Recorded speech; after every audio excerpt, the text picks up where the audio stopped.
Hello Vinees food ബ്ലോഗിലേക്ക് എല്ലാവർക്കും സ്വാഗതം. അപ്പോൾ നമുക്കിന്ന് കേസരിയുടെ ഒരു റെസിപ്പി കണ്ടാലോ.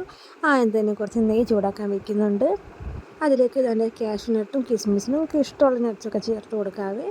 ഞാൻ ഇത് രണ്ടും ആദ്യം തന്നെ ഒന്ന് റോസ്റ്റ് ചെയ്ത് മാറ്റുന്നുണ്ട്. പിന്നെ അതേ നെയ്യിലേക്ക് തന്നെ അളന്ന് വെച്ചിരിക്കുന്ന ഒരു കപ്പ് റവയും കൂടി ഇട്ട് കൊടുത്ത് നന്നായിട്ടൊന്ന് റോസ്റ്റ് ചെയ്തെടുക്കുന്നുണ്ട്. ബ്രൗൺ കളർ ആവാനൊന്നും നിൽക്കേണ്ട, ഒന്ന് മൂത്ത് വന്നാൽ മാത്രം മതി.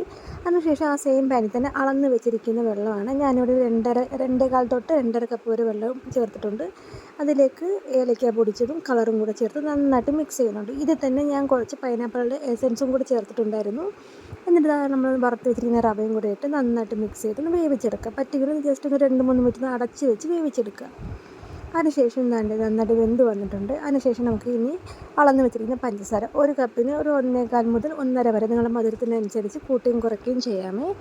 അതൊന്ന് വെന്ത് വരുമ്പോഴേക്കും നമുക്ക് നേരത്തെ നമ്മൾ റോസ്റ്റ് ചെയ്ത് വെച്ചിരിക്കുന്ന നട്ട്സൊക്കെ ചേർത്ത് കുറച്ച് നെയ്യും കൂടെ ചേർത്ത് നന്നായിട്ട് മിക്സ് ചെയ്ത് ആ പാനിൽ നിന്ന് വിട്ട് വരുന്ന ഭാഗമാവുന്നവരെ നമുക്കൊന്ന് മിക്സ് ചെയ്ത് കൊടുക്കാം. അപ്പോൾ അത് ഇത്രയേ ഉള്ളൂ. സിമ്പിൾ റെസിപ്പി, ഒരു 10-20 മിനിറ്റ് കൊണ്ട് നമുക്ക് ചെയ്തെടുക്കാൻ പറ്റുന്ന ഒരു സ്വീറ്റാണിത്. എപ്പോൾ വേണമെങ്കിലും പിള്ളേർ ചോദിച്ചപ്പോൾ നമുക്ക് പെട്ടെന്ന് ചെയ്ത് കൊടുക്കാൻ പറ്റുന്ന ഒരു സ്വീറ്റ് ഡിഷാണ്. അപ്പോൾ ഇത്രയേ ഉള്ളൂ. ഇനി നമുക്ക് ഒരു നെയ്യ് പുരട്ടിയ ഒരു ടിന്നിലേക്കോ പാത്രത്തിലേക്കോ പ്ലേറ്റിലേക്കോ നമുക്ക് സെർവ് ചെയ്യാം. എന്താ ഷേപ്പ് ഒന്ന് ചൂടാറുന്ന മുന്നിൽ തന്നെ നമുക്കൊന്ന് ഷേപ്പ് ചെയ്തെടുക്കാം. അപ്പോൾ ഇത്രയേ ഉള്ളൂ. അപ്പോൾ എല്ലാവർക്കും ഇഷ്ടപ്പെടുന്നു വരുന്നു. ബൈ.